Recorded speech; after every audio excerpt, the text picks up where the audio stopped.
Hi, my name's Mitch Marquis.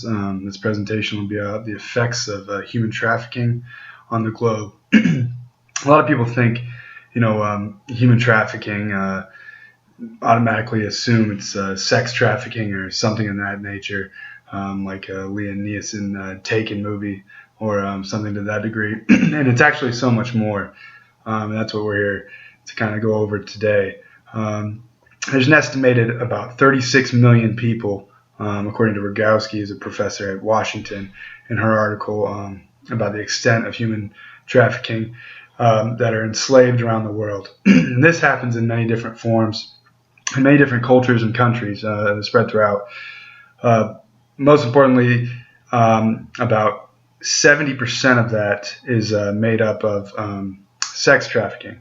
And then the other 15% is labor trafficking, and then you have some illegal drug stuff going on throughout the rest. But it's actually, human trafficking is the second largest illegal criminal enterprise in the world, just behind the drug trade. And they kind of go hand in hand when you're running around with the same people, with gangs controlling most of the things and such like that.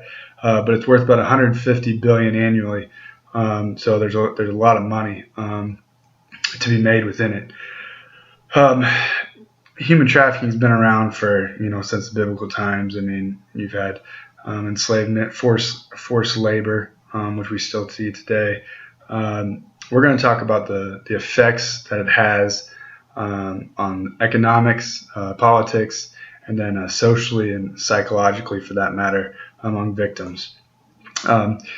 Politically speaking, the problem lies within certain laws that are made.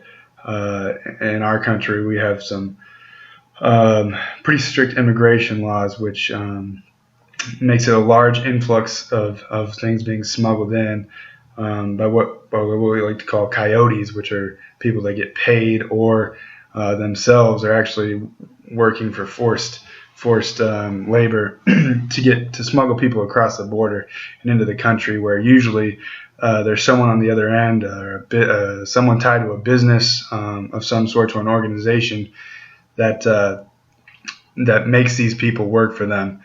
We're seeing this a lot in Qatar right now, actually, where they're going to do the World Cup for 2022. There's been a large influx of workers coming into the country to work on these stadiums, and they're actually putting these people in slums surrounding the cities and stuff like that in Qatar. And what it has done is it's brought a lot of attention to the labor trafficking that's really going on, which is a big problem as well. There's a lot of stuff going on over there. They're being forced to work, living in,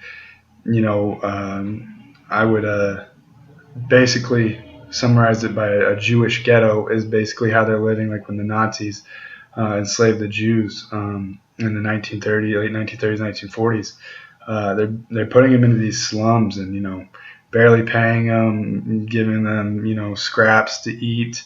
Basically, these people have to fend for themselves at this point. But a lot of people look at the thing and they say, well, why would anyone want to go do this, or how do you get sucked into that? In a lot of these other cultures and countries around the world, it's almost a must to search outside the country for better opportunities, especially if your countries are oppressed. And this is what's happening with a lot of them. A lot of their countries and their homelands that are oppressed or struggling economically or things like that, they always hear of a better way, and they think that the only way they can get out of the country is basically by telling someone and giving them money and saying, please just get us somewhere else, anywhere but here. And a large problem comes with that, because when they do that, they're basically selling their souls, and then you're up to the mercy of someone who's a little bit higher on the totem pole than you are. And the next thing you know, you're working on a stadium in Qatar and 120 degree heat, 130 degree heat. People are dying left and right. And there's a lot of deaths unaccounted for because they don't have documents or things like that. And a lot of these big businesses say they're against it, human trafficking and cheap labor, but really they're looking for any way they can to cut costs. And I mean, this is an ideal way because they're not paying these people anything. They're putting them up in places, and half the time, some of the places that they're putting them in, as far as like the housing projects and the apartments around and whatnot, um, are actually probably better conditions than they lived at back home, because we've seen a lot of Syrians during the Civil War and such kind of migrate over, get out of the country. A lot of people in Iraq do the same thing, Afghanistan, and these people are just trying to do anything they can to get out of their countries and go into this. And so it's a huge problem. There's been some laws passed, the Trafficking Victims Protection Act, which the TVPA, as they call it, politically has helped somewhat. And it really goes after, in our country, it goes after almost the harshest of offenders. So they use it a lot in our country to go after the sex traffickers that are putting young girls and young women into prostitution and bringing them over and things of that nature. The problem with this is a lot of the labor trafficking gets overlooked, and these people aren't really punished. The only people that are getting punished for this under the TVPA is basically people who are raping these young women and bring them over, and molesting, things of that nature, where they go in, they're finding brothels of women working in these undercover businesses and things to that nature, and it's a huge effect politically speaking, because like I said, the immigration laws are so tough that they're finding ways around it. One suggestion is to kind of I guess simmer down the immigration laws and kind of make it easier to get in the country, but then again, you're bringing into a lot of problems there. I think if the TVPA would kind of just form its own law enforcement agency almost to fight this in our country, I think other countries would take that same lead, and they would really go after everyone who was trafficking, not just sex traffickers, not just labor traffickers, every single person, if you have ties to it, to get prosecuted. Because right now what they're doing is they're just going in after the harshest penalties, and that's not going to solve much. When especially after it's $150 billion illegal revenue enterprise and all the people that are being trafficked per year. I mean, you're looking at a full-fledged problem globally, nationally. I mean, it's everywhere. It's absolutely everywhere. Every state has a problem. I mean, they're finding rings out here in East Texas of where they're saying they have daycares and they're going in the back, and it's not a daycare. I mean, they're selling these little kids out. It's a terrible thing. The TVPA will go after these people, and they will hopefully make them pay for these crimes. But again, until we attack the problem head on, we're not going to have any solutions to this or any well-being going forward. The next that'll bring us to is the economic issue, and basically in the economic issue, we're going to look at a couple problems that we have. It's one of the largest profitable criminal enterprises in the world, and it goes hand in hand with the illegal gun trade and the illegal drug trade. All these things are tying in together because a lot of the gangs that are running these things are having ties all spread out through the country. So you're not just looking at it as a national problem or a national game, but you're looking at it as a Central American, Southern American, Mexico, where the cartel is, especially with the drugs. Not only are you just peddling drugs, you're basically peddling human traffickers. I mean, anything you can do, and that's tough because there's no easy way to attack that. A couple thoughts is it's easy, cheap labor. That's what a lot of companies look at it, and we're guilty of it too here in the U.S. We're looking for cheap labor. I'm sure there's companies within the United States that have been taken down and that are still using some of these people to do this. There's a lot of Asian massage parlors around. And a couple years ago, actually here where I live in Tyler, Texas, we had one that was busted. For doing some soliciting and things like that they weren't supposed to do, and it turned out like 4 of them weren't citizens and had been smuggled into the country from China. So economically speaking, this has a huge effect. There's billions of dollars being spread around, through the hands of criminals and making its way into the currency problem. It's such a huge market for criminals that everyone's profiting. How could they catch everyone at once? You're not going to, and that's what politically and economically this ties into, because the TVPA, if they created their own task force on this, maybe along with the Border Patrol and something like that, you could really try and crack down on a lot of this. The same things politically that are turning around and affecting us economically. There's a lot of money to be made in human trafficking. The black market's a crazy thing. Recently the Pirate Bay, which was a black market website where you could sell anything from drugs to women and things of that nature, was taken down, and that's a good step. About 5-6 months ago, it was taken down, and that's a good start, I would guess. But we need a lot more. It's got to be a productive. It's got to be a huge issue. I would hope that in the next election, this would be a presidential election. This would be a main item of topic, because this problem just keeps growing. A couple of years ago, human trafficking was 4th on the list of criminal revenue, and now it's 2nd behind illegal drugs, which illegal drugs will probably always be at the top. But this thing's getting bigger, and it's growing every year. So this is an obvious problem. It's not just getting bigger in North Korea or China or these countries. It's getting bigger everywhere. It's getting bigger in the U.S. Obviously, we're not doing something right. And the TVPA is in action, and it's been there, and it's trying to help, but we're not all in yet. We're not all in on stopping this, and that's the problem. Until we are, this is going to continue to plague us as a country, as a global society. This is going to keep happening. A lot of big businesses have ties to illegal criminal activity of some sort. You can look at the construction industry. I'd be shocked if you didn't find that there was some slave labor going on, some labor trafficking going on, even in our own country. For that, it's going to be there.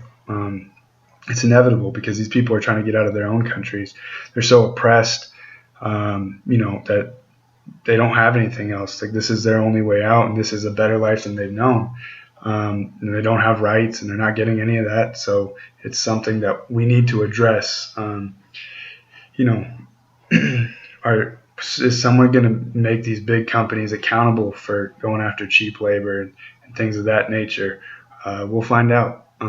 They need to. Like I said, the TVPA should form its own task force along with border control or something of that nature, and really start looking into all this, the undocumented workers, the trading going on, the smuggling going across the borders, and not just the Mexican border, but the Canadian border as well. It's coming from everywhere.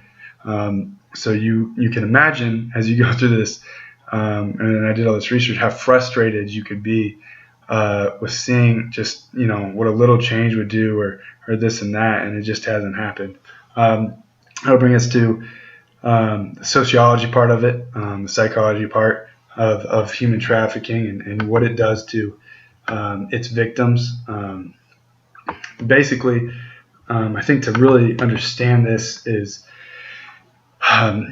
culturally, if you look at our values as a country, of the United States, we were started based on a Christian matter of some sorts and a Jesus God entity, that sort of thing. And although we've distanced the separation of church and state throughout the years, there's a lot of other countries that aren't like that.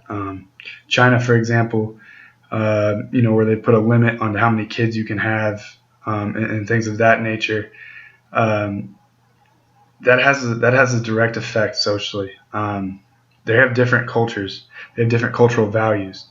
In China, you may be looking at a family who the woman gets pregnant and they're trying to get out of the country by any means necessary because they don't want the government to take the kid because they've already over their kid limit. That can do some crazy things. Like that'll drive these people away. So you're saying, they think they have it made in China. They think they have it. A family has it well in China. But again, they want to have more than a 1-2 kids. They want to have a full family of 4 or 5 kids. They can't do that there. So what do? They look for any means necessary, try to get out of the country.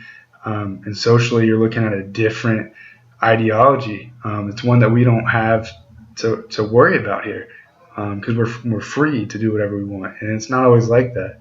You look at a lot of Middle Eastern countries, in the Arab community, especially like India, Pakistan, a lot of arranged marriages, even in other countries as well. In European countries, there's arranged marriages, and some of those arranged marriages can, almost a family selling their daughter to someone who says that they'll get them out of that country because they have money, and then turns around and just smuggles them over a border into a different Middle Eastern country, where they go right to work for some business they've never heard of. They'd have no idea what they're doing, and this happens a lot. I mean, it's tough for us as a United States American culture to look at that and say, no, this really happens. There's other South American, Central American countries that, are poor and will sell their daughter, or even God forbid, sometimes their wives, into a prostitution ring of some sort, this and that, and basically sell them to get them and their family some money. And you're talking about women going right into sex trafficking, and that's tough because there's not a lot of people trying to fight it, but I think we're all pretty aware to some degree that it's there. We just don't want to recognize it. Everyone knows it's there, but we're not doing enough about it, especially here. I don't think the UN has done a great job either with this. I think a lot of people in the political sphere, after doing the research, are kind of tied into not always wanting what's best for their people, but maybe more about wanting what's best for them and their investment. Until we get over that, this is going to keep going. Psychologically, it can cripple a person. There's a lot of went through a lot of stories from women who were basically put through just the craziest of things. There's a story about a woman who was smuggled for 48 hours straight inside a box that had holes covered in it, and as soon as she got to where she was going, she was drugged with morphine and basically just thrown to a bunch of men who had paid. And I mean, it's tough for these women and even some men to this degree to get over that, as you could imagine. I mean, it's a brutal thing that you would wish never, you would wish no one would ever go through, but you have to recognize that this is happening, and this is a part. There's even people in the United States that go into a grocery store, go out to the woods, go camping, go on a vacation, and they're never to be seen from again, because this is a setup. I mean, these people pay attention to what's going on. The people who run these organizations and the coyotes who go across the borders and people. I mean, it's a criminal organization that trickles all the way down to our daily lives, and it's happening all over the place. Um, psychologically, there's a. I mean, you can't get over this. Forced abortions from guys who are pimping these girls out, who are in charge of them once they get over the borders, or they're even within the borders, are sold right into the sex traffic. Forced drugs, forced abortions, forced sex. Um, I mean, you name it.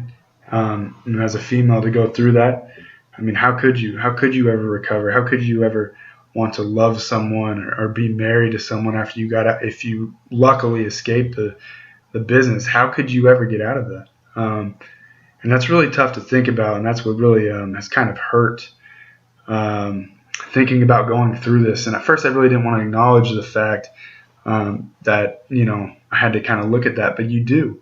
Because if you don't and you ignore it, we're doing the same thing that we've always done. And that's just, it's really sad. The forced labor, psychologically, you're being forced to work. I mean, it's basically slavery. If you stop working, you get beat. Sometimes they've got almost kind of concentration camp type things in other countries that they put you in just to starve you and basically try to kill you off because you won't, you're not working as well. Or if you get hurt on the job, they'd rather just have you die, so you don't have to worry about that because they're not going to take care of you. They're not going to give you medicine. So psychologically, if you escape from something like that, it'd be almost the equivalent to the Jewish survivors from the concentration camps in the Nazi Germany, or the North Koreans that defect over a border. To things of that nature, and it's just something that is really tough, really tough when you go into it. I'd like to see socially and psychologically more of an outreach for people that are victims of human trafficking, or they have like human trafficking outlines that you can call if you think people are if you think someone's doing this or this and that, and it needs to be, it needs to be addressed. But there needs to be more of an outreach toward victims. What can we do for victims? How can we prevent this? We need to listen to victims, see what they say, see what they have to say about what happened, how it happened, and we have to learn from these mistakes. But I think there's a lot of people who want to ignore this and don't want to believe that it's going on right here in our country. And the truth is, there's about 10 million people within the North America region, including Mexico and some of the Central American countries, that are trafficked every year, according to NCrowd. So, I mean, it's prevalent. It's always there. How are we going to change it? The TVPA needs to form a task force. Our government needs to form a task force. The UN needs to form a task force, something that can trickle down through all countries, that we can stop this and not just go after the harshest offenders, but everyone that's connected with this. Can we loosen up some immigration laws so that maybe these coyotes and these gangs won't try to run them across as much, and make more money that way? That way these people can just come over the border themselves. Yeah, I mean, it's a great possibility, but you're looking at a lot of political turmoil for that. Speaking, I mean, it's already really tight on the fence about immigration, so to tie that problem in is really tough.